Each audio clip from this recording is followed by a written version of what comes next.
Ethan Frome by Edith Wharton. Read by Rick Adamson. Chapter 1. Beginnings. If you know Starkfield, Massachusetts, you know the post office there. If you know the post office, you have probably seen Ethan Frome driving up to it in his buggy, and you have probably wondered who he was. It was there that, several years ago, I saw him for the first time. He was a noticeable figure. His tall, strong body was badly twisted, and much shorter on the right side than on the left. He moved slowly and painfully, pulling himself along. Just the few steps from his buggy to the post office were clearly difficult for him.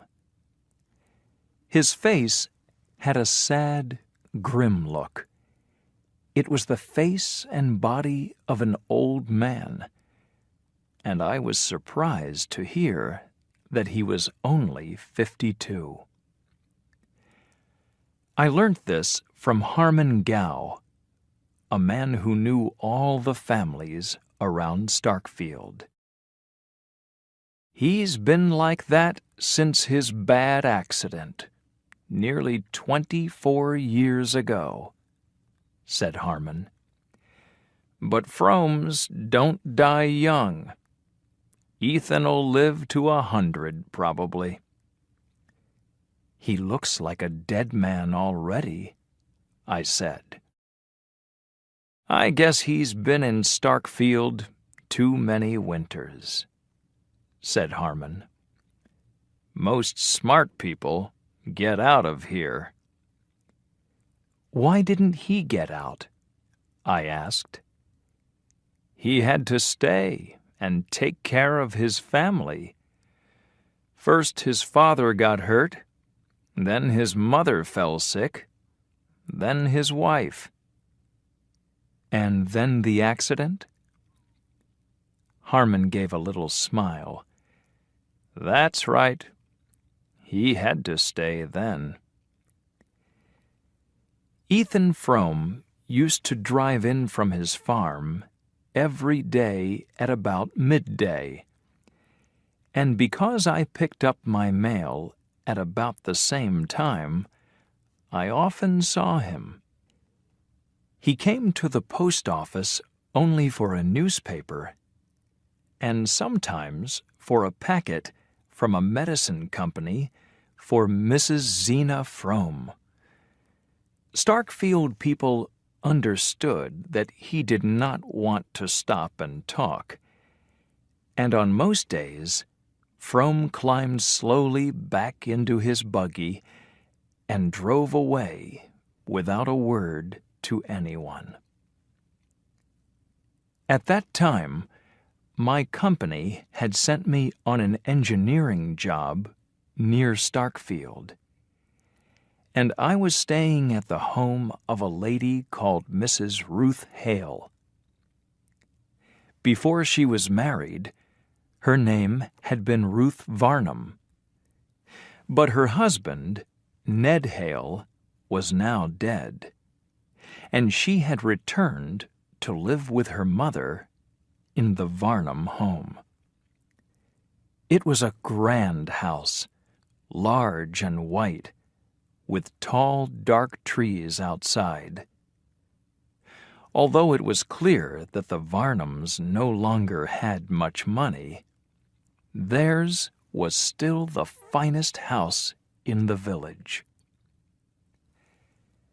Ruth Hale enjoyed talking about her neighbors, and I hoped that she could tell me more about Ethan Frome. But when I asked her, she just looked unhappy and said in a low voice, "Yes, I knew them both. It was awful."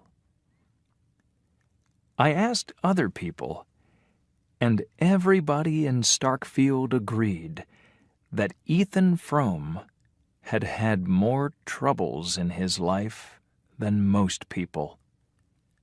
But nobody explained why he had that sad, grim look on his face. In the end, I learnt the story, piece by piece, from several people. As often happens, the story was different each time, but I slowly began to put it together. And my interest in Ethan Frome grew stronger when, a little later, I met the man himself. It happened like this. Every day, I had to travel about 3 miles to the station, where I got my train to work. I usually hired a horse from Dennis Eady, the rich village shopkeeper. But in the middle of winter, his and most of the other Starkfield horses caught an illness. For a day or two, I could not find a horse to hire anywhere, until Harmon Gow had an idea. "Why don't you ask Ethan Frome to drive you?" he said. "His horse ain't sick, and he needs $1 or 2. That Frome farm and sawmill don't make enough money to keep a cat alive." So Ethan Frome agreed to drive me, and every day for a week I sat beside him in his sleigh as his thin horse pulled us over the hard snow to the station. Then, in the icy evenings, he brought me back to Starkfield. He was not unfriendly, but during the hour's drive, he never turned to look at me, and spoke very little. Once I said something about Florida, and he told me that he had been there. Another time, he showed interest in a science book of mine, which I had left in his sleigh by mistake in the morning. But most of the time, Frome drove without a word, and I began to feel that he was like the land around him. This sad, silent man and the snow-covered fields had the same kind of cold loneliness. Anything warm and alive inside him was locked away under the deep, icy cold of too many Starkfield winters. After about a week, we were driving back one night in terrible weather. Heavy snow was falling, hiding everything in a soft white cloud, and the air had an icy coldness. The old horse was getting tired, and I got out to walk beside him, but I found it hard to keep moving. After a time, Frome looked into the darkness and said, "That's my place down there. We've had enough of this." I understood that he was offering me a bed for the night, and we turned down towards the poor, lonely-looking farmhouse. After I had helped him put away the sleigh and take care of the horse, we fought our way through the snow to the front of the house. I followed him inside, and from behind a door on our right, I heard a woman's voice, a thin, high, whining voice. Frome opened the door of the room. "Come in," he said to me, and as he spoke, the whining voice fell silent. That was the night when I began to understand Ethan Frome and to put together his story.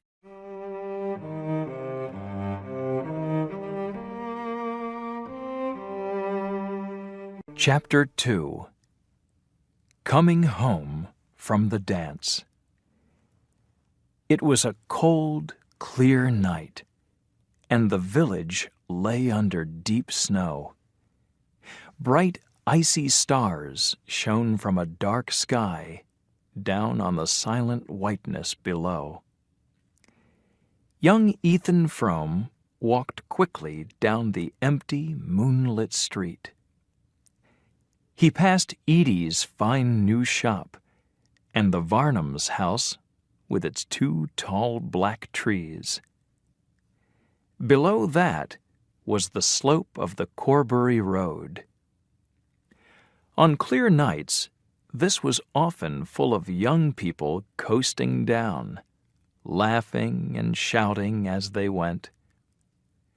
But there was not a sound from the icy slope as Ethan passed by. Tonight, all Starkfield's life was in a room in the church. Its windows sent yellow light across the snow, and the sound of dance music flowed out into the still midnight air. Ethan hid in the shadows outside the church and looked in through the nearest window. The room was hot, bright, and filled with young men and girls. The music had finished, and people were getting ready to leave.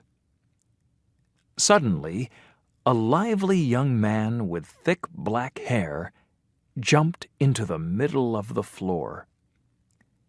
He went into the crowd and pulled out a young girl.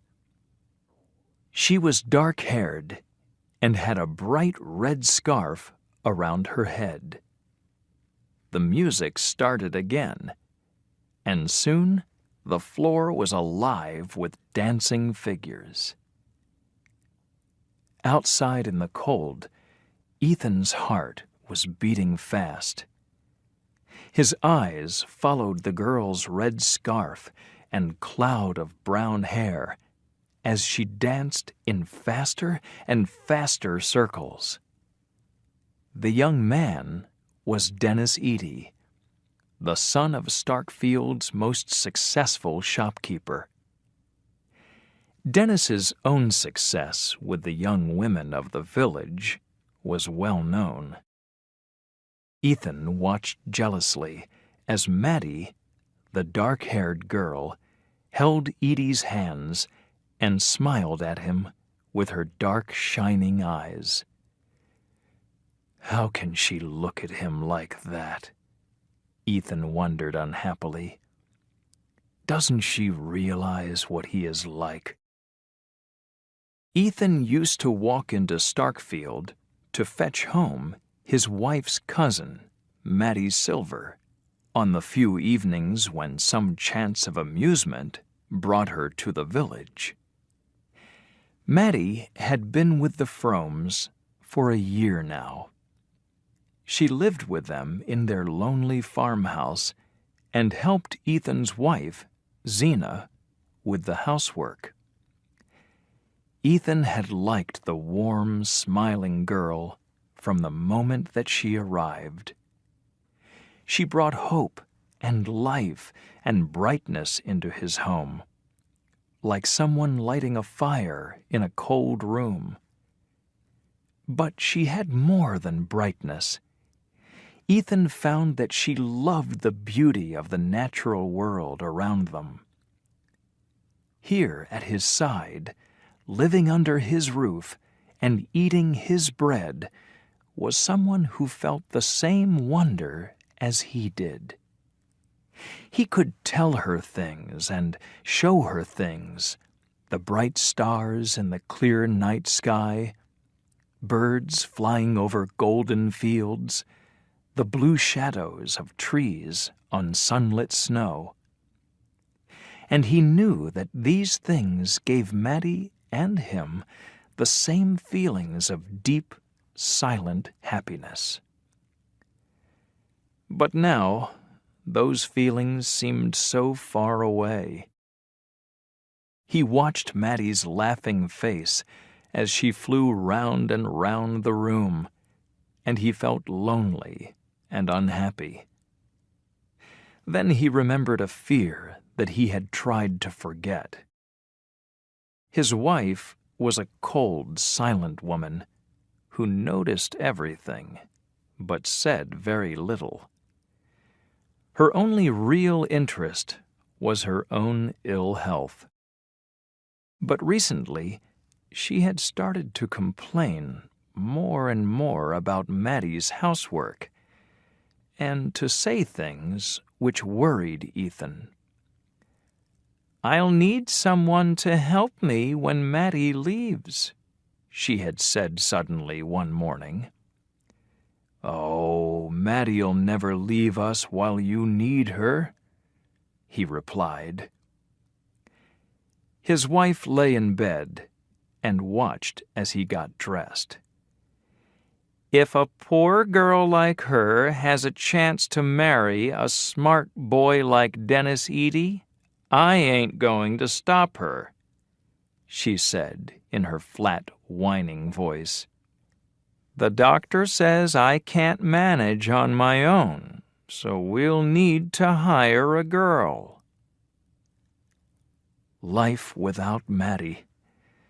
Ethan could not think of it.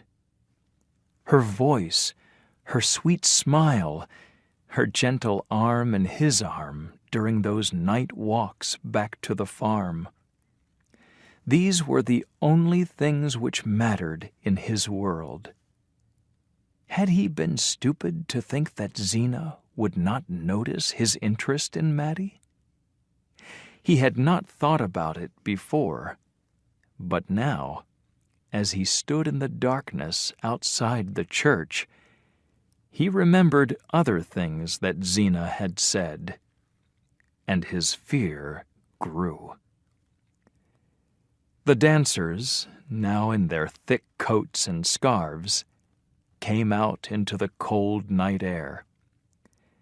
Ethan heard Maddie's voice in the crowd, and he stepped back into the shadows, suddenly afraid to speak to her. The crowd quickly disappeared, and Maddie stood alone outside the church, looking around her. Then a man's figure appeared. "Nobody to walk you home, Matt? What a pity. But ain't I lucky that I got my dad's horse and sleigh down here, waiting for us. Come on, let's take a ride." The girl said nothing, but stood still, watching, while Dennis Eady went to untie the horse. In the shadows, Ethan, too, watched and waited, with his heart beating fast.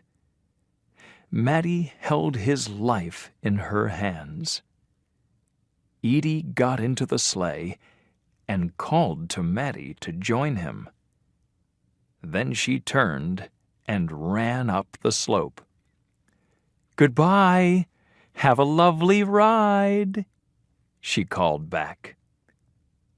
Eady laughed and followed her up the slope in his sleigh. After a moment, he jumped down and tried to put his arm through hers.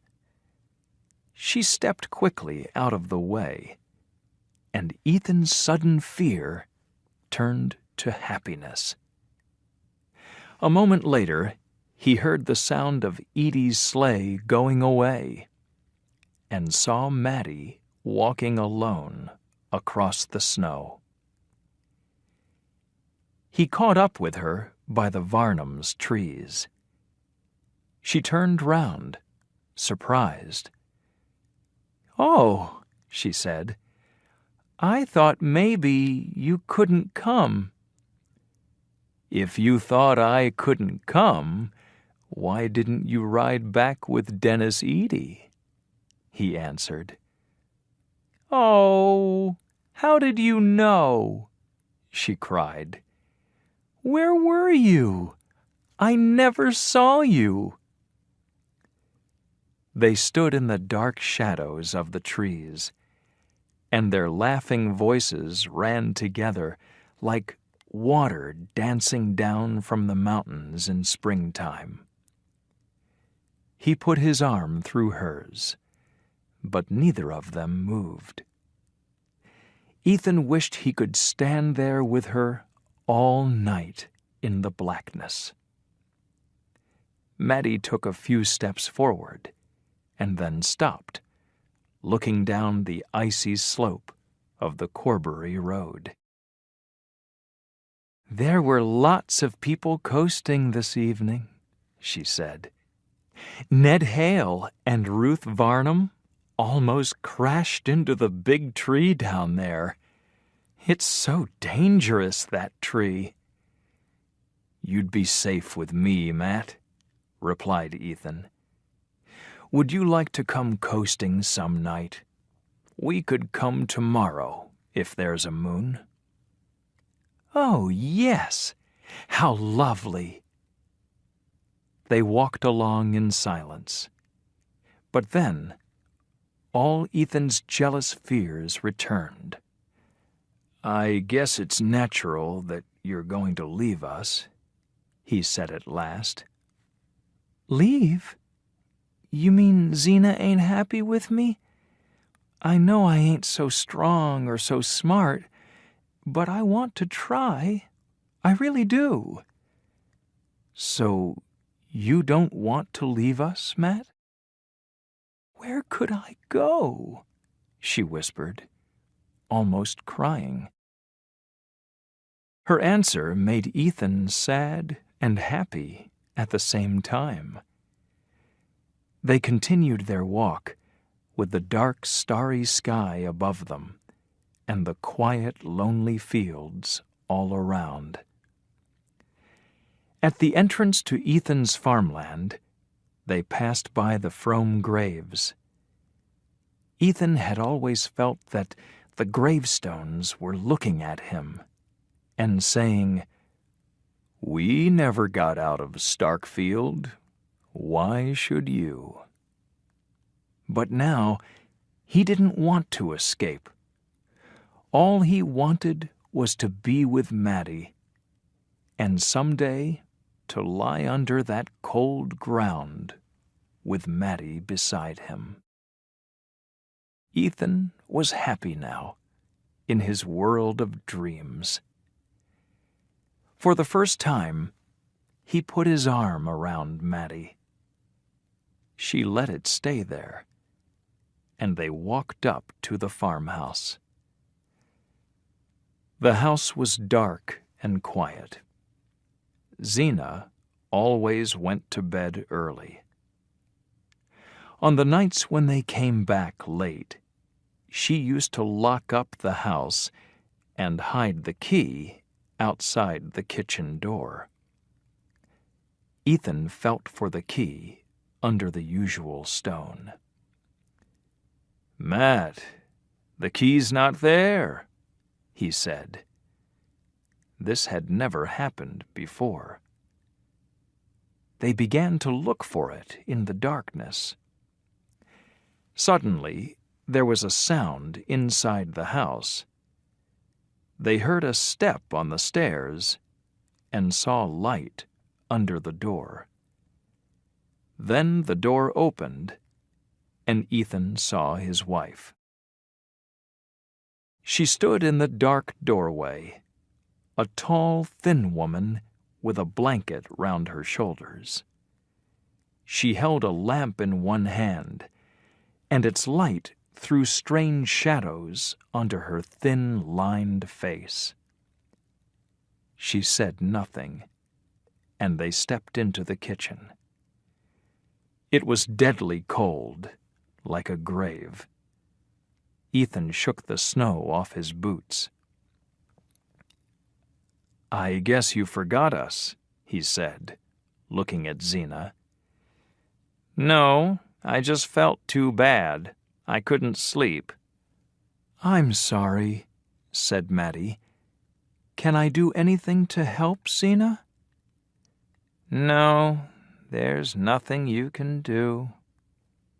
Zena turned away from her. "And why couldn't you shake that snow off outside?" she said to her husband.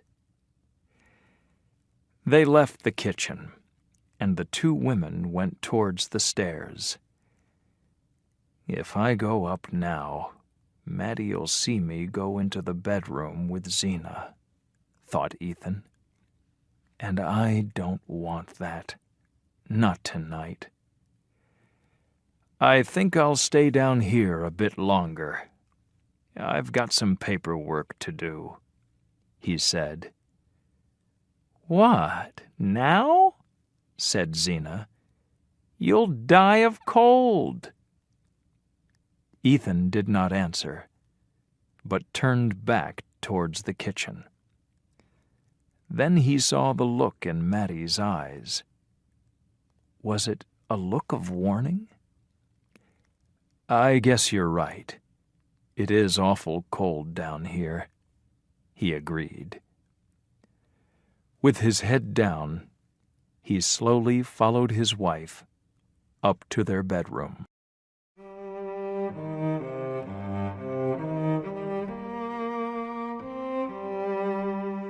Chapter 3. A Visit to the Doctor. The next morning was cold and bright. Ethan was down at his sawmill early because he had to take some wood to the village builder that day. The winter sun burned red in a clear sky, and the sunlight danced over the bright snowy fields, leaving deep blue shadows under the trees. Ethan's thoughts were always clearest when he was working in the quiet morning air.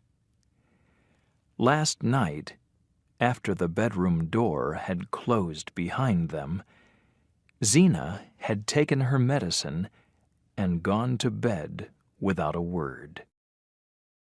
Ethan lay next to her, watching the light from under Maddie's door, and thinking, why had he not kissed her on the walk home? He remembered her soft lips in the moonlight.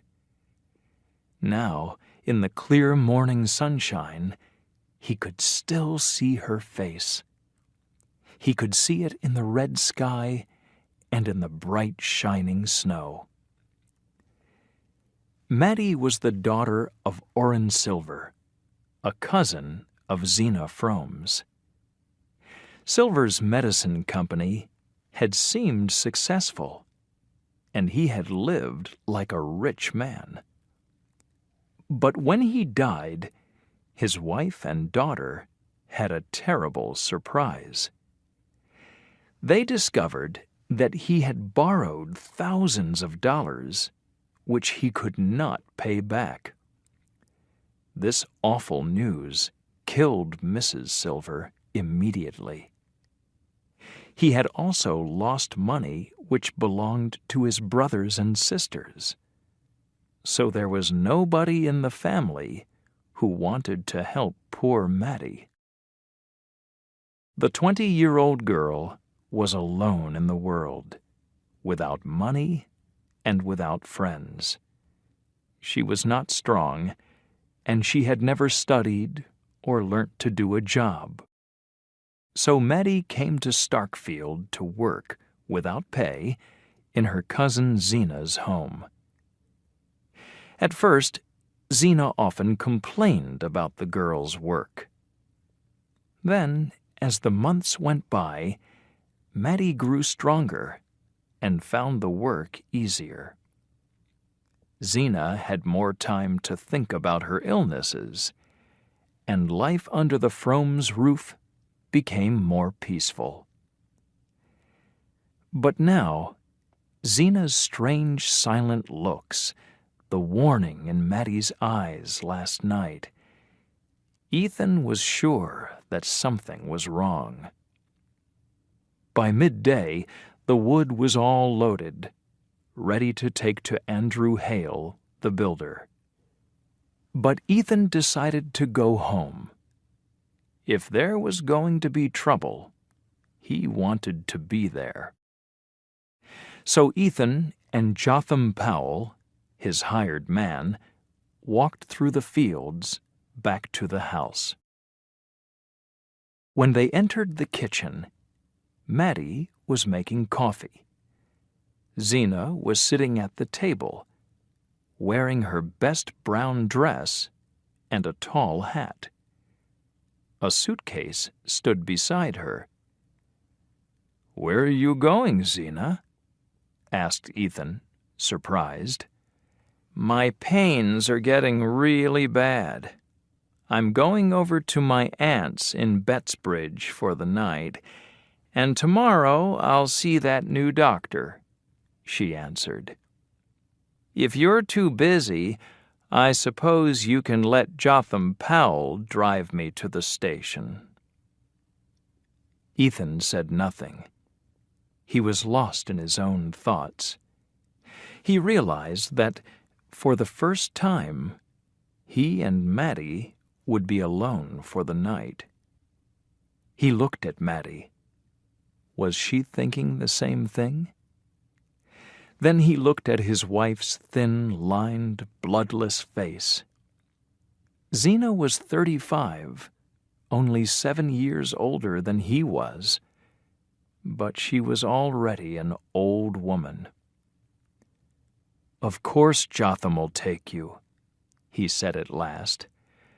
"I can't do it myself, because I've got to get the money for the wood from Andrew Hale." This was a lie.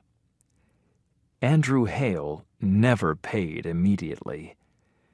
But Ethan really had no wish to make the long, slow journey to the station with his miserable wife at his side. Zena made no reply, and soon afterwards she left with Jotham. Ethan picked up his coat and stood for a moment in the doorway. "See you later, Matt," he said. It was warm and bright in the kitchen. The sun shone in on the flowering pot plants by the window and the cat sleeping in a chair. Maddie looked up from her housework. "See you later, Ethan," she said happily. All the way down to the village, Ethan thought of his return to Maddie that night. Without Zena, his house seemed more like a home.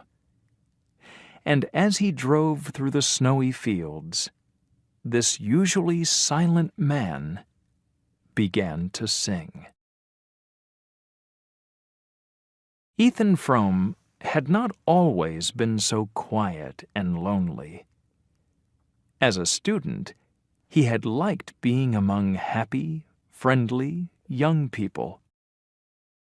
He had enjoyed his science studies and wanted to become an engineer. But after his father's accident and death, Ethan had to leave his studies and return home. Life was hard for him, working alone on the poor farm and unsuccessful sawmill. Then his mother fell ill and became more and more silent.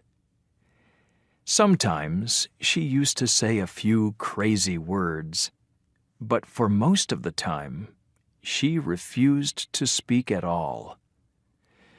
So with each long, cold Starkfield winter, the silence and loneliness round Ethan grew deeper. As his mother came towards her last illness, Ethan's cousin, Zena, arrived to take care of her. It was wonderful to hear another person's voice in the house again. and Zena was an excellent nurse and housekeeper. Old Mrs. Frome finally died one dark winter's day, and the idea of being alone again filled Ethan with fear. He was grateful to Zena for all that she had done, and he asked her to stay and marry him. They had at first planned to sell the farm and move to the town, but it was hard to find a buyer, and Ethan soon realized that his wife could not live in a place where she was not someone important. In less than a year, her sickliness appeared. Then she too fell silent. Her strange, wordless looks worried Ethan. Was she going a little crazy, like his mother? What thoughts and plans were hidden behind her cold eyes? But that afternoon, as Ethan drove to the village with his sleigh full of wood for the builder, he felt less afraid. Zena had gone away to Bettsbridge, with all her thoughts on her own health. And tonight, he had an evening alone with Mattie. But there was still one worry: the lie about the money from Andrew Hale. He knew that Zena would want to know where it was. When Ethan arrived at the builder's, Hale invited him into his office to sit down and get warm. He was a large, red-faced, and likable man, an old friend of Ethan's family. Ethan did not know how to begin, but at last he managed to ask Hale for the first $50 towards this winter's wood. The builder was surprised. He always paid at the end of 3 months, never before. He refused in his warm, friendly way, and then asked, "Look, you ain't got money problems, have you?" "No, not at all," replied Ethan, very embarrassed. The afternoon had turned into a cold, gray evening by the time Ethan left the builder's.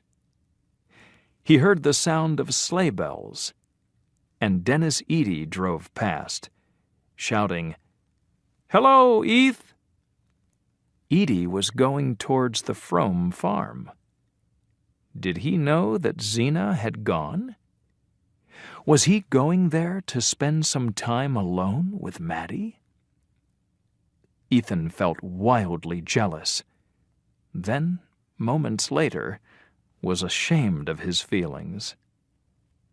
By the Varnum house, Ethan saw 2 figures standing together under the trees. He heard a kiss and a surprised "Oh!" as he passed by. 2 happy lovers kissing where he had stood with Mattie the night before. But unlike him, Ruth Varnum and Ned Hale didn't need to hide their feelings.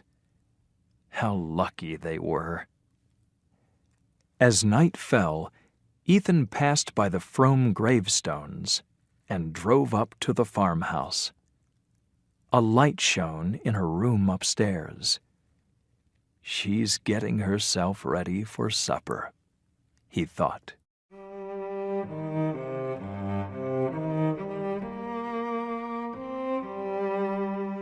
Chapter 4.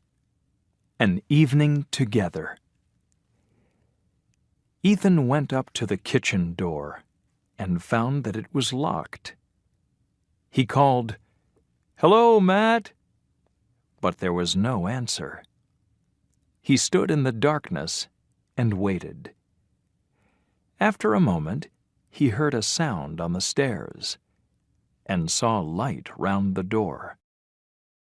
And just like the night before, the door opened, and there stood a woman with a lamp in her hand. The lamplight shone on the milky whiteness of Mattie's young skin, on her soft lips and shining dark eyes. She smiled gently and stepped to the side to let Ethan come in. The kitchen was warm and welcoming. On the table were cakes and fruit in a bright red glass dish, and the cat was lying lazily in front of a warm fire. "Well, Matt, any visitors?" asked Ethan. "Just one," replied Mattie, laughing. A black cloud came down over Ethan's world. "Who is that?" She looked at him and laughed again. "Jotham Powell. He came in and asked for a drop of coffee." The blackness lifted, and Ethan's world grew bright again. "Well, I hope you gave him some," he said, then added, "I suppose Zena got to the station in time?" Zena's name brought an immediate coolness into the kitchen. After a few moments, Mattie said, "I guess it's about time for supper," and they sat down. But they still felt uncomfortable. Zena seemed to be in the room with them, with her cold eyes and strange looks. They ate in embarrassed silence, then began to talk about the weather.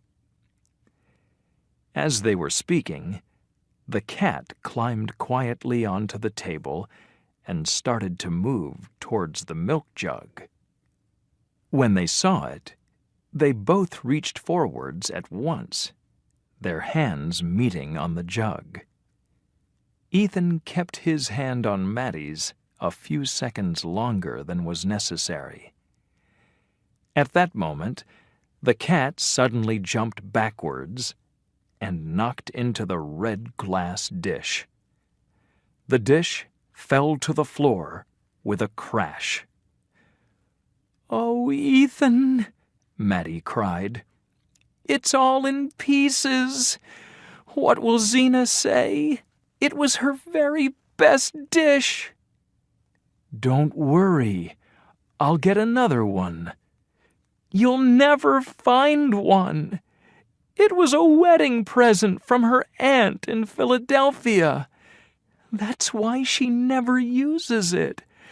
I had to climb up to get it from the top of her cupboard. Oh, Ethan, what shall I do?"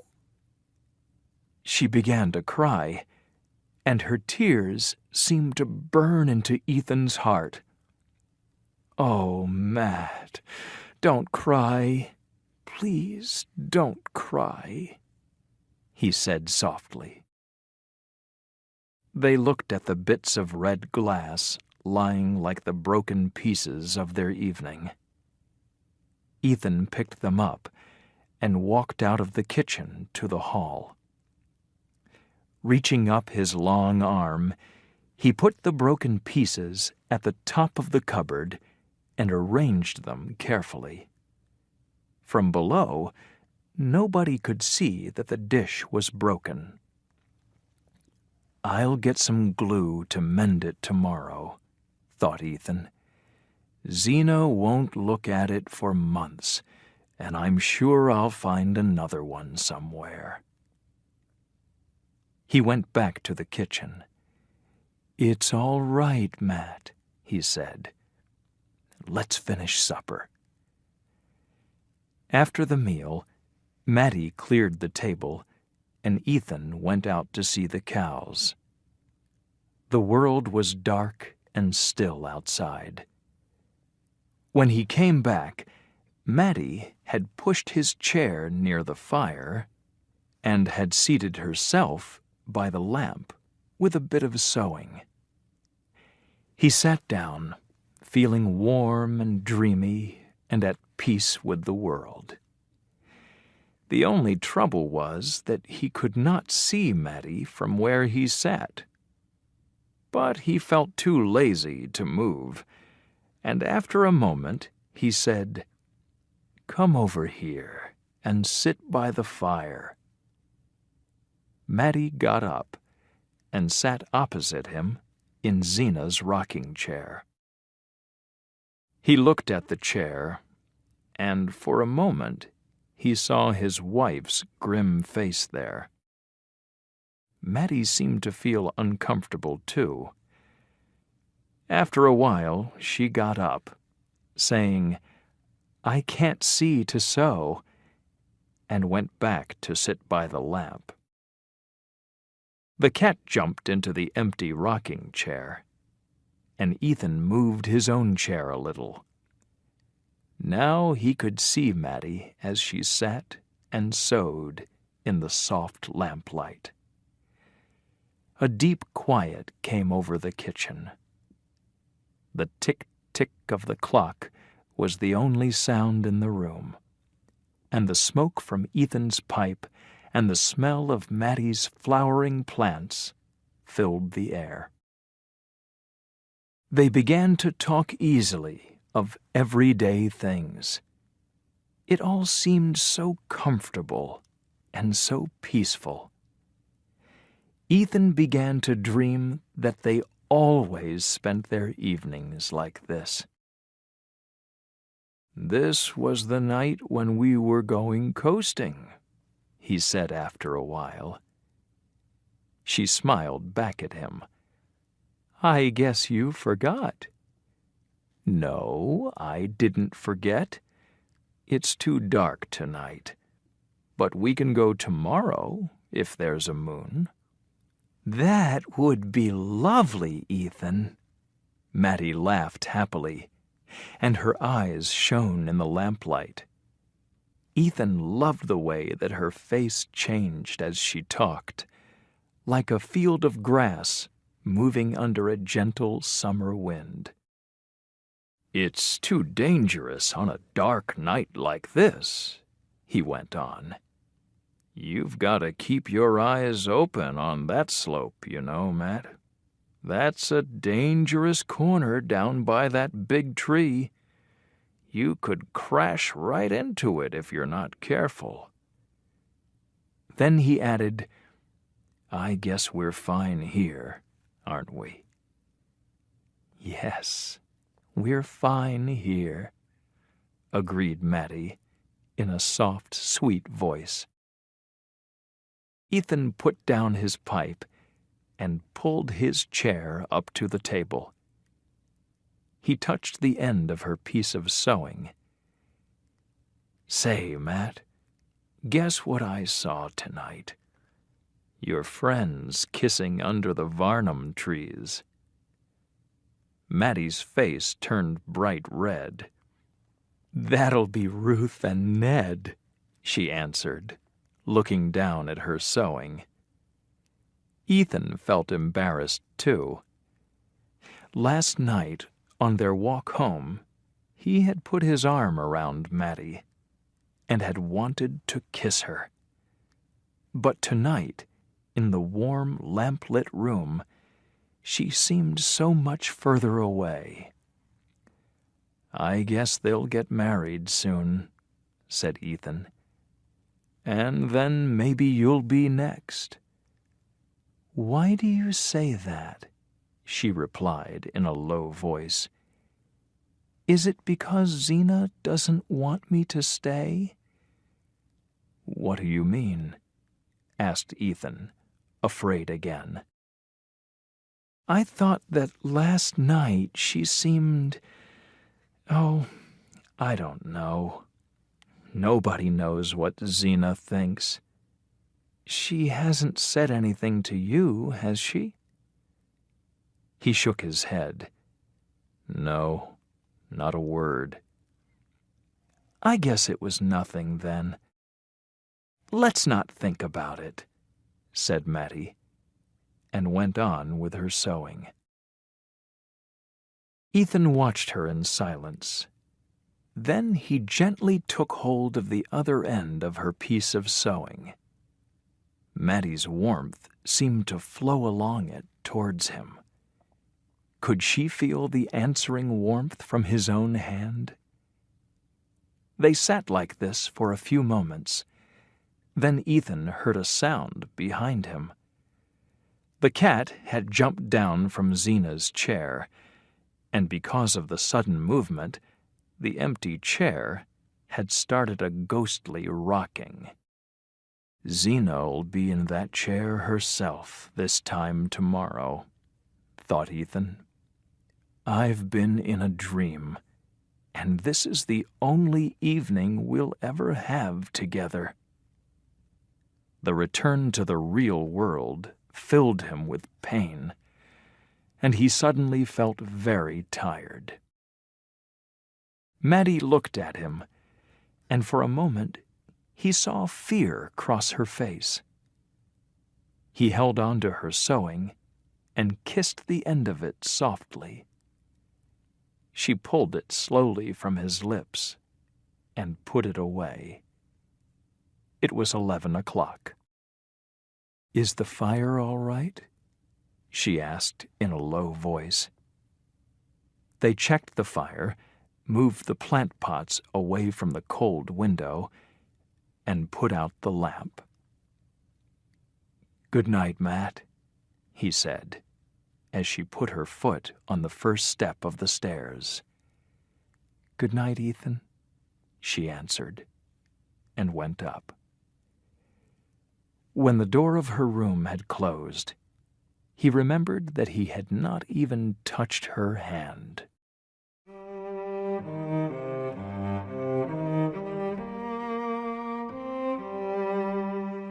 Chapter 5. Zena's News. The next morning, Jotham Powell came round early to help load some more wood. Ethan could still feel inside him the sweetness of the evening before, and he tried hard not to show his happiness. He did not know why he felt so happy. There was no reason for it, because nothing had changed in his life or in Maddie's. But their evening together had given him a dream, a picture of life with Maddie at his side. He wanted to load the wood quickly and then drive it down to Starkfield, where he could buy the glue to mend the broken dish. He was sending Jotham to fetch Zena from the station after dinner, so they needed to work fast. But the morning went badly. A wet snow had fallen in the night, and the roads were like glass. One of his horses fell and cut its leg. Icy rain started to fall, making the loading slow and difficult. It was after midday when they finished. Immediately after dinner, Ethan put his coat on again. Jotham was drying his wet feet by the fire, and Maddie was washing the dishes. "I'll be back early," Ethan said to Maddie in a low voice. He was afraid to say more in front of Jotham, but he thought that Maddie understood him.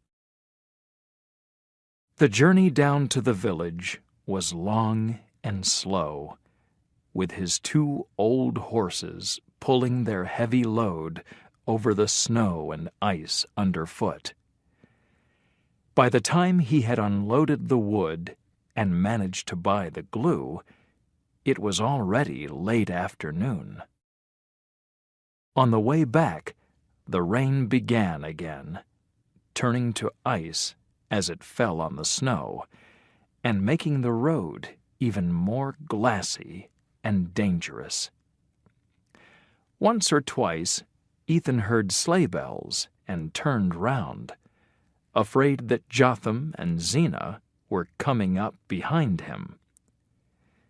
But for most of the journey, he just looked grimly into the falling rain as his tired horses made their way up the hill. At last, he arrived home and hurried into the kitchen. Matty was alone. "Look, Matt," he cried. "I've got the glue to mend the dish with. Quick, let me get it." "Oh, Ethan, Zena's back," she said in a whisper, holding on to his arm. Ethan looked round the kitchen, which looked cold and unwelcoming in the wintry evening light. "How is she?" he asked, in the same low whisper. "I don't know. She didn't say anything. She just went straight upstairs." Ethan put the glue back in his pocket. "Don't worry. I'll come down and mend the dish in the night," he said. Then, just as she had done the evening before, Matty said, "I guess it's about time for supper." Ethan called Zena, but there was no answer. He went up to the bedroom and pushed open the door. In the darkness, he saw Zena's figure sitting by the window, still wearing her traveling dress. "Well, Zena, supper's ready. Ain't you coming?" "I don't think I could eat a thing," she replied, then turned her head towards him. "I'm much sicker than you think." "I hope that's not so, Zena." "The doctor says I mustn't do anything at all in the house, so we'll have to get a hired girl." "A hired girl?" "Yes, my aunt's found me one already. She's coming tomorrow afternoon." "Why didn't you tell me what you planned to do?" he asked angrily. "Where do you think I'll get the money to pay her?" "How did I know what the doctor would say? I'm ashamed to have a husband like you, Ethan Frome. I lost my health taking care of your own mother. Marrying me was the least that you could do after Zena." The darkness between them was filled with anger.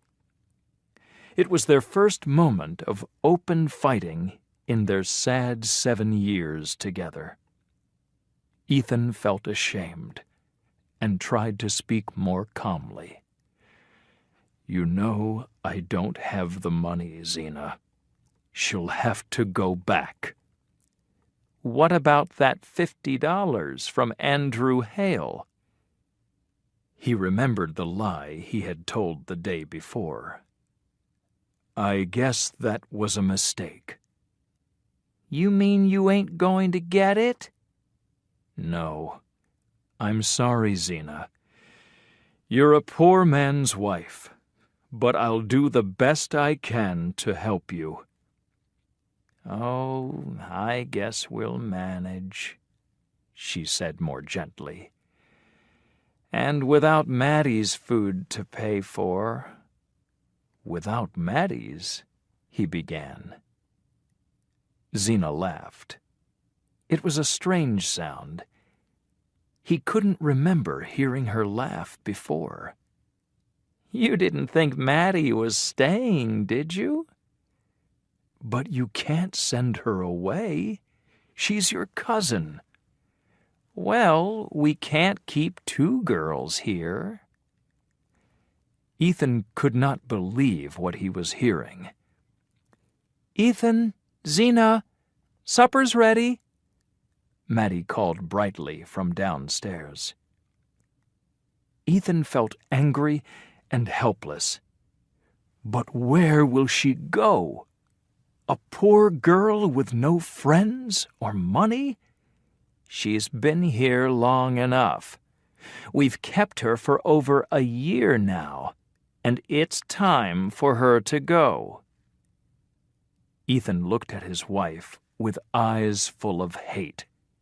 It was an angry, bitter hate.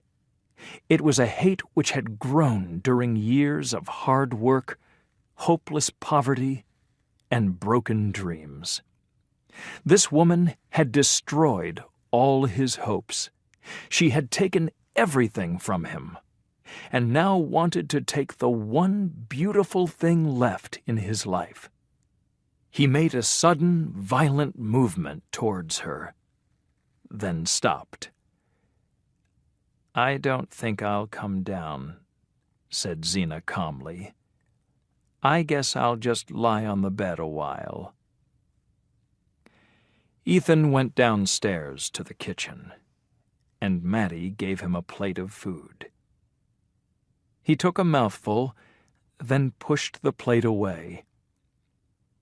"What's the matter, Ethan? Doesn't it taste right?" "It's fine, Matt.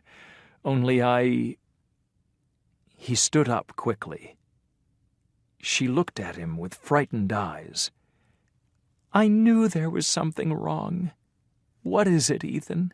What is it?" He took her in his arms and found her lips at last. He kissed and kissed her. He was lost in the sweetness of her lips. Then she pulled away from him, her face white with fear, and he cried out, "You can't go, Matt. I'll never let you go." "Go? Go?" she whispered. "Must I go? Ethan, what has happened? Is Zina angry with me?" He told her what the doctor had said. Mattie looked so small and helpless. His heart ached for her, and he wanted to hold her in his arms again. They were silent for a long while. Then Mattie said in a low voice, "Don't be too sorry, Ethan." "Oh, Matt, Matt, where'll you go?" "Maybe I'll get something to do in town." But they both knew that she had little chance of finding a job. There were too many people looking for work in the towns, and there were no jobs that Mattie could do. And Ethan knew what happened to girls who had no job, no money, and no friends. He sat down in despair and hid his face in his hands. Then they heard Zina's footsteps on the stairs. She came down wearing her usual dress. Then she sat down in her usual seat and took a large plateful of food.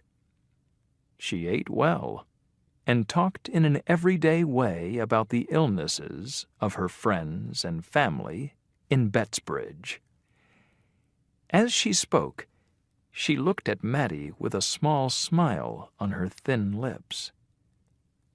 When supper was finished, she stood up and said, "That meal's given me a stomach ache.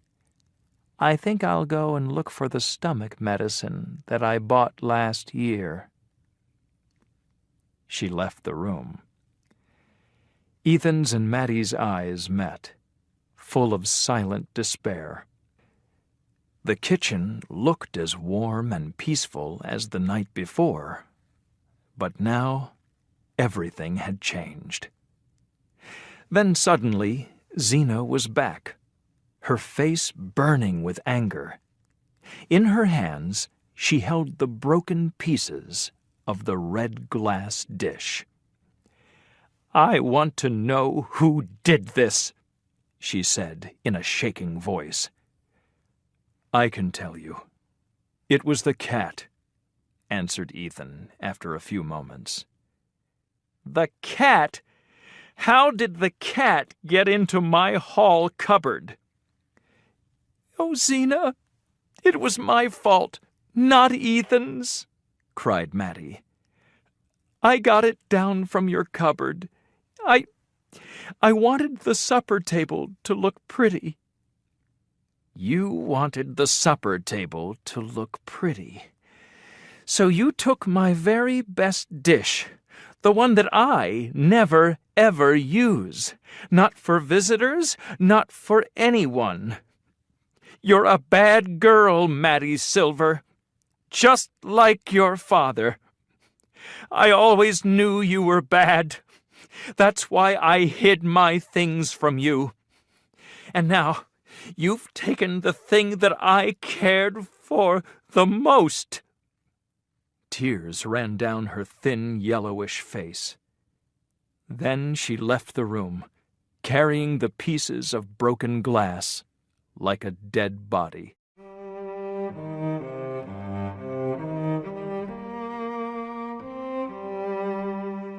Chapter 6. No Escape. When Zena had gone, Ethan and Mattie stood in silence for a moment. Then Mattie began to tidy the kitchen, and Ethan went outside to check the animals, as he did every night. The room was empty when he returned, but on the table, under his pipe, was a piece of paper. 3 words were written on it. "Ethan, don't worry." There was a small room at the back of the house where Ethan kept his books and papers. His mother had let him use it as a study room when he first returned to the farm after his father's accident. He still sat there in summer, but the room had no fire, and in winter it was too cold. This was where he went to look again at his message from Mattie. It was the first time she had ever written to him. He read her words and felt nearer to her, but at the same time he remembered that very soon he would never see her again. Soon there'll be no warm smile, no gentle voice, only this, cold paper and dead words, he thought. He lay down on a hard little bed that was there, covered himself with an old coat, and began to think about his life. He had lost so many chances and forgotten so many of his dreams, all to please Zena. But she was now far more discontented than when he had married her. Must he live the rest of his days beside this bitter, complaining woman? No. He was too young and strong, too full of life to throw away all hope of happiness. Then he thought, why shouldn't he leave with Mattie the next day? He would hide his suitcase under the seat of the sleigh, leave Zena a letter. He jumped up, lit the lamp again, sat down at the table, and began to write. Zena, I've done everything I could for you, but it hasn't worked. It's neither my fault nor yours. Maybe it'll be better for both of us if we live apart. I'm going to see what I can find in the West. You can sell the farm and sawmill and keep the money.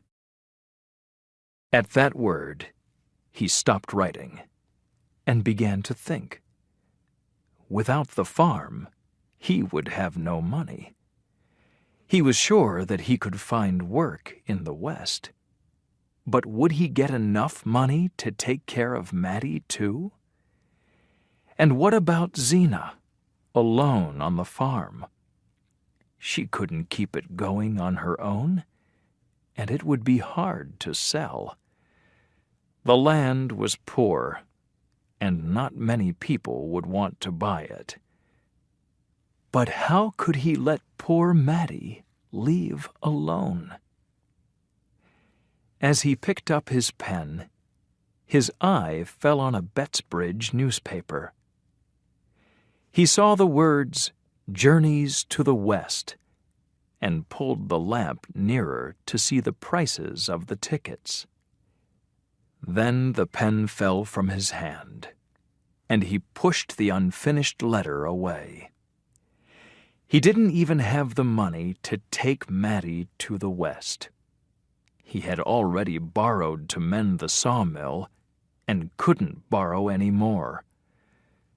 The cold facts closed around him like prison doors.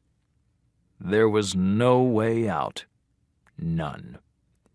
He was locked in that prison for life, and now his one light was disappearing. He lay down again with a heavy heart and tears burning in his eyes. Through the window, he saw the snow-covered slopes shining in the moonlight, the silver-edged darkness of the woods, and the shadowy purple of the hills against the sky.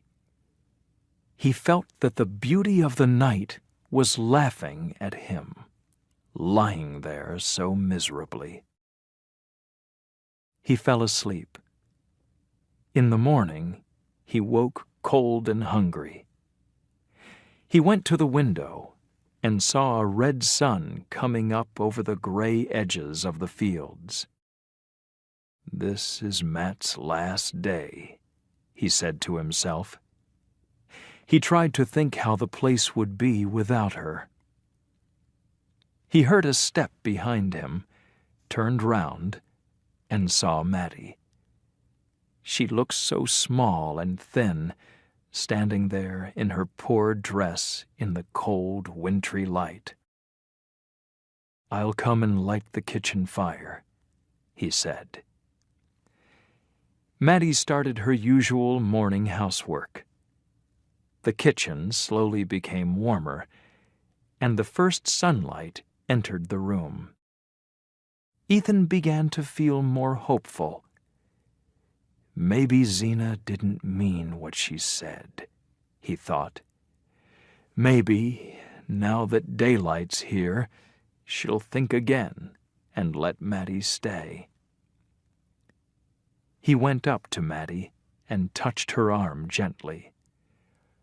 "I don't want you to worry, Matt," he said, looking down into her eyes with a smile. "I guess things'll be all right." "No, I ain't going to worry," she said softly. He went out to the farm, and soon afterwards Jotham Powell joined him. As they were doing their morning's work with the cows, Jotham said, "Mrs. Frome told me the new girl's comin' today, and Mattie's leavin'. I got to take her down to the station." Ethan felt the blood beating in his head. After a moment he found his voice and said, "Oh, it ain't so sure that Mattie's going." "Is that so?" said Jotham, not at all interested, and he went on with his work. When they returned to the kitchen, the two women were already at breakfast. Zena was eating well, and seemed very lively and busy.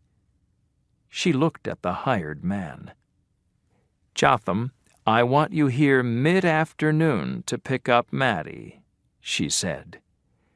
"The new girl's getting to the station at 5 o'clock. Mattie can get the train at 6. Then she turned to Mattie and went on. "Now, what have you done with one of my best cotton sheets? And there are a few other things missing, too." Mattie followed Zena out of the room, leaving the two men alone. "I guess I'll come round mid-afternoon then," said Jotham to his employer. When the morning's work was finished, Ethan said to Jotham, "I'm going down to Starkfield. Tell them not to wait for me at dinner time." It was a clear, still morning, with a whisper of spring in the air. The snowy fields shone silver in the bright morning sunlight. Ethan walked down the road, angry and ashamed. So Mattie really was leaving, and he could only stand by, helpless. What must she think of him? As he walked, he could feel Mattie in the fields and sky around him, and could hear her laughing voice in the song of the birds. He knew that he had to do something, but what? Then a thought came to him. Andrew Hale was a kind-hearted man. "Maybe," thought Ethan, "he'll let me have some money now, if I tell him that Zena's really sick and that we need a hired girl to help her. Mrs. Hale will listen to me, I'm sure." He thought about this idea as he walked faster and faster down the road. With each long step, he felt more sure of his plan's success. And with $50 in his pocket, nothing could keep him from Mattie. As he came into Starkfield, he saw the Hales' sleigh and hurried forward to meet it. The sleigh stopped, and Mrs. Hale's round, motherly face looked out. She smiled at Ethan, told him that her husband was at home, then added, "I'm sorry that Zena's feeling bad again. She's lucky to have you to take care of her. And so was your poor mother. You've had an awful hard life, Ethan Frome." When she had gone, Ethan felt less alone in his unhappiness. It had been a long time since anyone had spoken to him as kindly as Mrs. Hale. The Hales were caring people who felt sorry for him, and now he felt sure that they would help him. He started down the road to their house, then stopped after a few steps. He suddenly saw himself and his life in the clear light of day. He was a poor man, planning to leave his sickly wife all alone and without money. And how was he planning to do this heartless thing? By telling lies to two kind people who felt sorry for him. He turned and walked slowly back to the farm.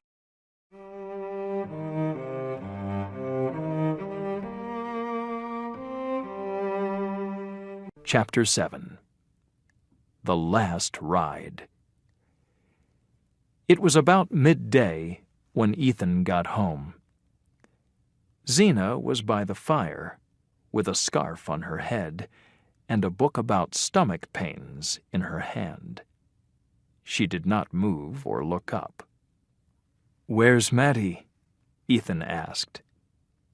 Zena continued to read her book. "I guess she's packing her case," she replied. Ethan went straight upstairs. Mattie's door was closed.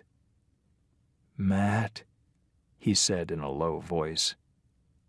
There was no answer, so he gently pushed open the door. Mattie was sitting on her case in her best dress, with her back to the door and her face in her hands. She was crying. Ethan put his hands on her shoulders. "Matt, Oh, don't. Oh, Matt.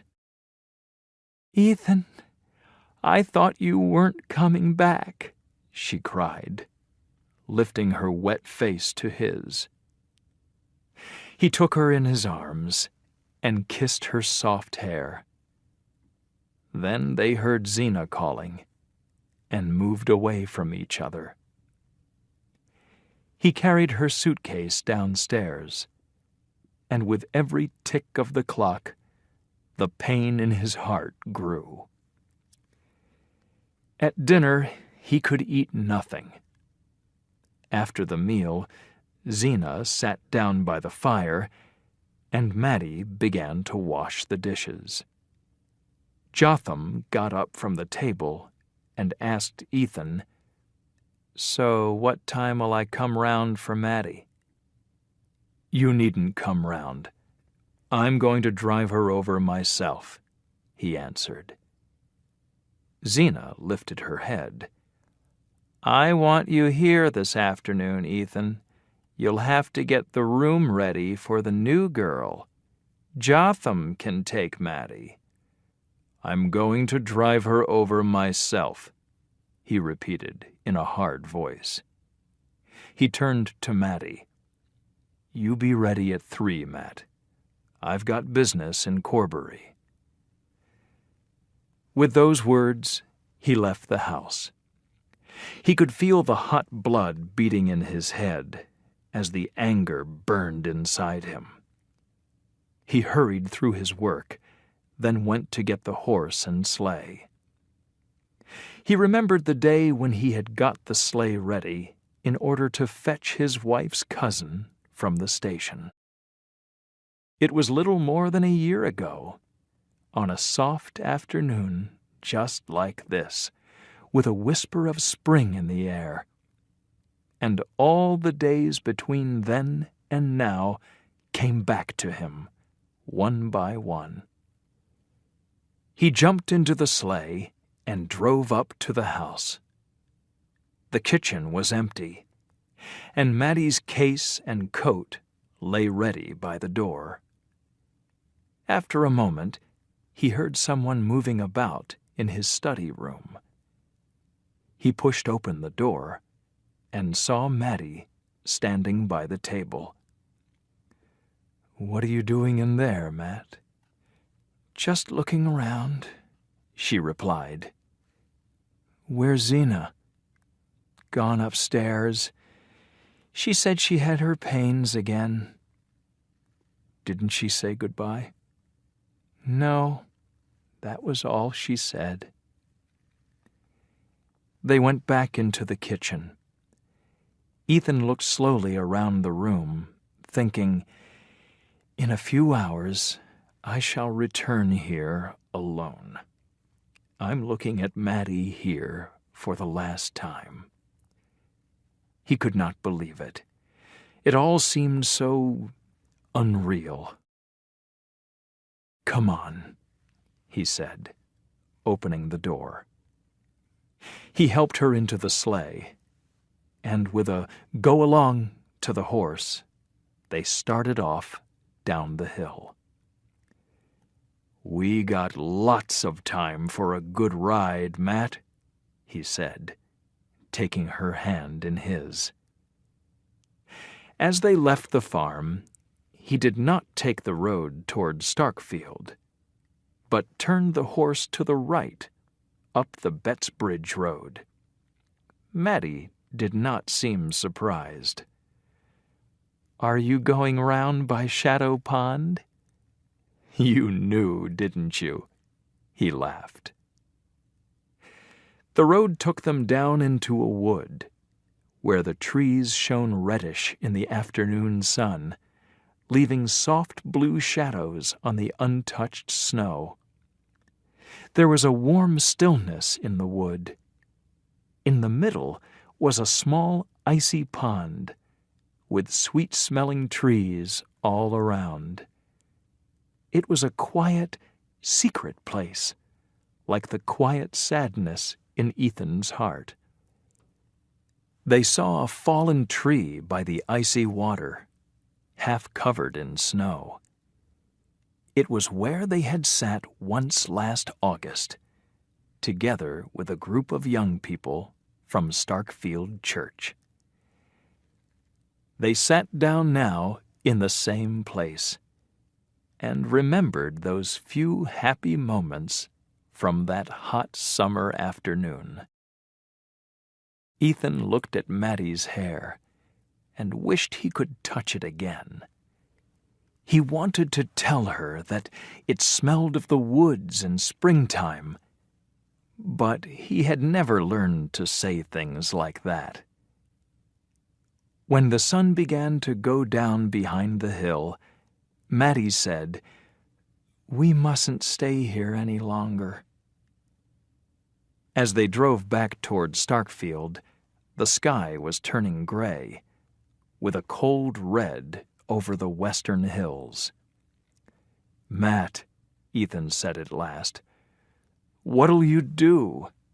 Can't you ask your father's family for help?" "I don't want to ask them," she replied. Then, after a moment, added, "I guess I'll find something." "You know I'd do anything for you." "Yes, I know. But I can't." She was silent, but he felt her shoulder shaking. "Oh, Matt," he cried.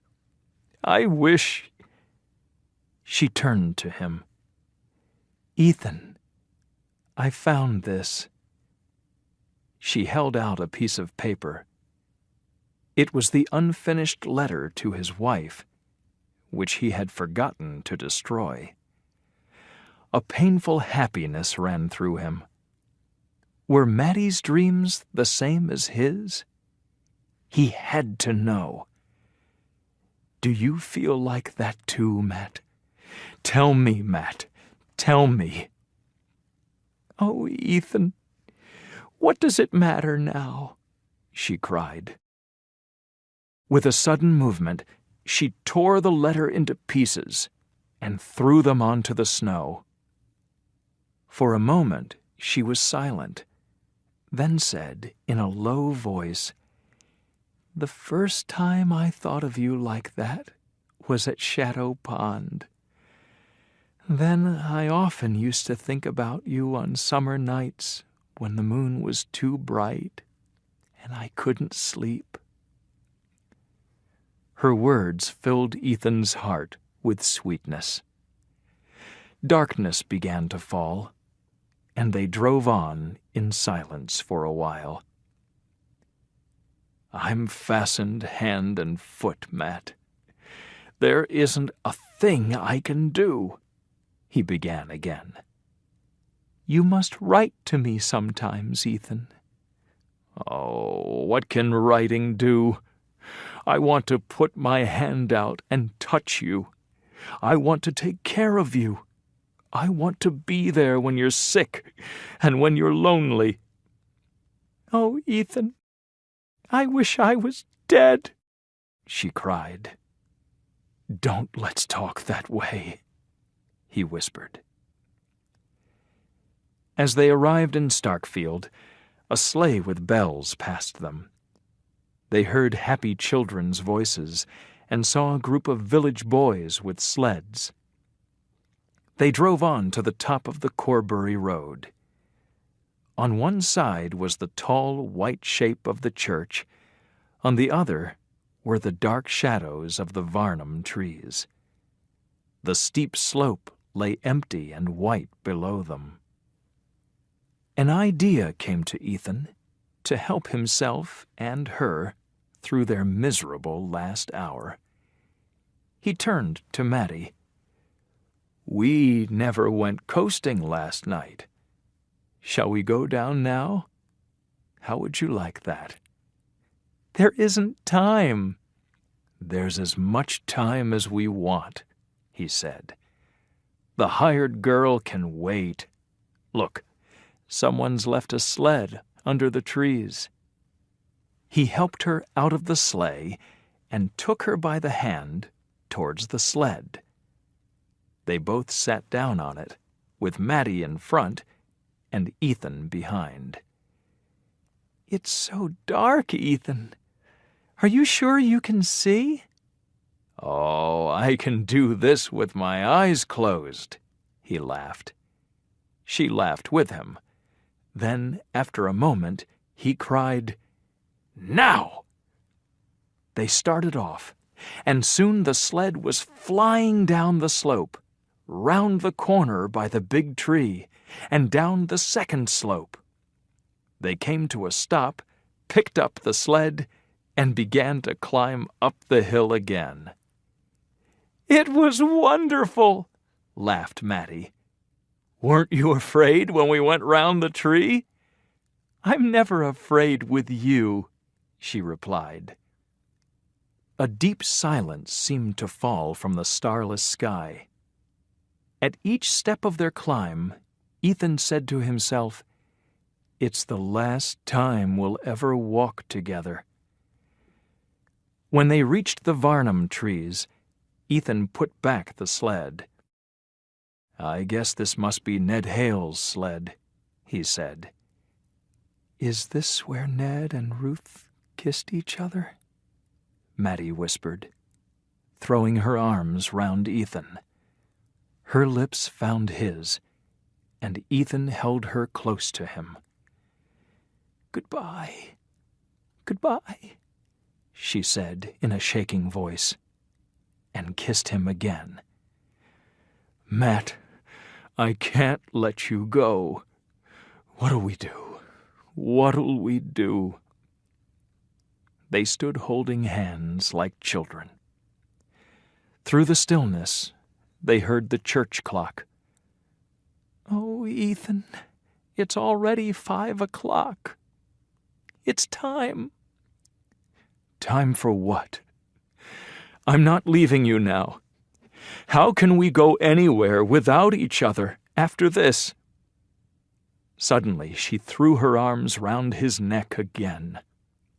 "Ethan, Ethan, I want you to take me down again." "Down where?" "Down there, into the tree, to finish it all. Then we'll never have to leave each other again." "Matt, what are you saying? Are you crazy?"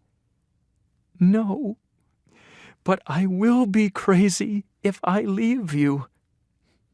Where'll I go without you? You're the only person who's ever been good to me.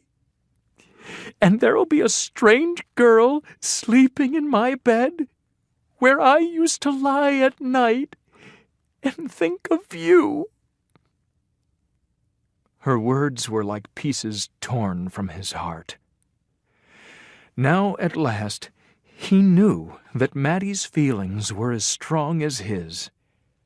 How could he go back to that hated house, to the woman who was waiting for him there? He held her close and kissed her. But when her face touched his, it was cold and wet with tears. He saw the road down to the station, and through the still air, he heard a train.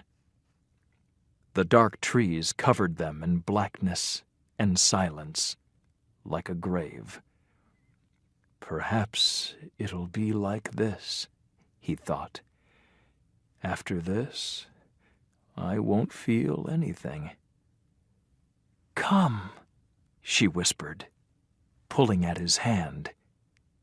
He picked the sled up, and they took their places on it. This time, he made her sit behind him. She put her arms round him, and he turned his head and kissed her. She was right. This was better than being apart. Just as they started, he heard his horse whinny. First came the steep drop, and they seemed to be flying through the air, high up into the cloudy night. Then Ethan saw the big tree at the corner of the road, and he said between his teeth, "We can do it. I know we can do it." As they flew towards the tree, Mattie held him closer, and he seemed to feel her heart beating. The tree became bigger and nearer. "It's waiting for us. It knows," he thought. But suddenly, his wife's face, grim and twisted, appeared before him, and he moved to push the picture away. There was a last moment when the air shot past him like millions of burning stars. And then the tree. The sky was still cloudy, but when he looked straight up, he saw a single star. What was its name? He used to know, but he couldn't remember. He felt so tired. Through the deep stillness, he heard a little animal making a small, frightened sound. He knew the animal was in terrible pain. He could feel its pain shooting through his own body. He reached out his left arm to help the poor animal, and felt something soft under his hand. He tried to move, but could not, because there was a rock or some heavy thing lying on him. Then he realized that his hand was on Mattie's face, and the sound was coming from her lips. He put his face next to hers, and in the darkness he saw her eyes open and heard her say his name. "Oh, Matt, I thought we'd done it," he whispered. And far away, up the hill, he heard the horse whinny, and thought, "I ought to give him his supper."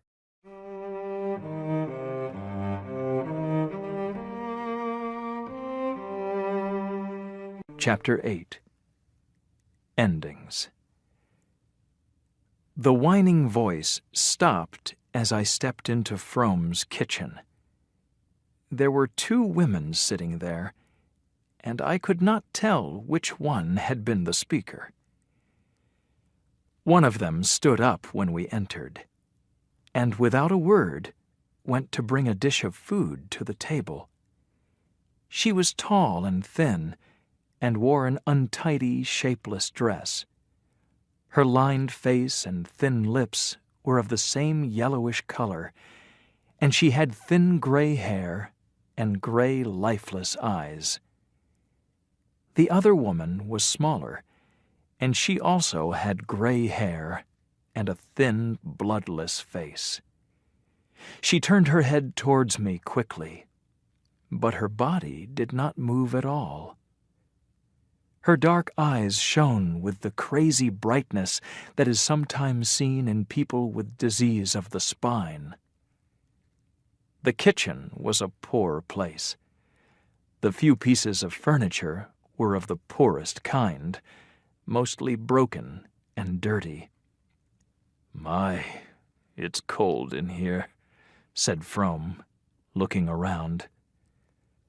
The tall woman said nothing, but the dark-eyed woman answered complainingly in a thin, whining voice, "It's Zena's fault. She fell asleep and the fire went out. I've been so cold, waiting for her to wake up." I knew then that it was her voice that I had heard. The tall woman brought the food to the table. Frome looked at me and said, "This is my wife, Mrs. Frome." After a moment, he added, turning to the figure in the armchair, "And this is Miss Mattie Silver." Ruth Hale was very pleased to see me return safely in the morning, and most surprised to hear how I had spent the night. "You must be the first stranger there in 20 years," she said. "It's awful to see them, all locked up together in that house. And they're not easy people, any of them. Mattie used to be. Before the accident, she was a really sweet girl. But not now. She's had too much pain.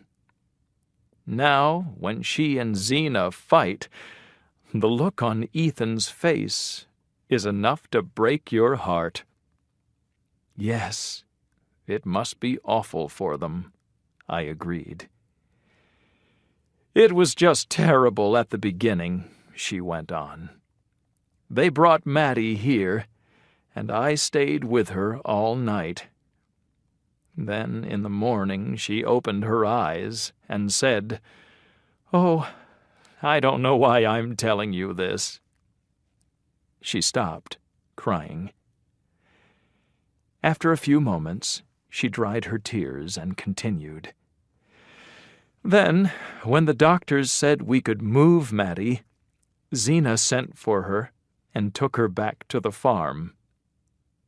"And she's been there ever since?" I asked. "There was no other place for her to go," Ruth Hale answered simply. And I thought how hard life was for the poor. "Zena's cared for the pair of them for over 20 years now," Ruth Hale went on. "And there they all are, shut up in that one kitchen."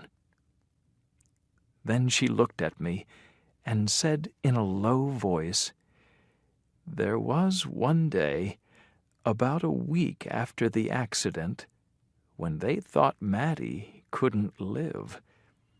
Well, I say it was a pity she did. People think that's an awful thing to say, but they weren't with her when she first woke up. And I say this, too. All those years with Mattie have destroyed Ethan. The way they are now, there's not much difference between the Fromes up at the farm and the Fromes down in their graves. Except that down there, they're all silent, and the women have to keep quiet."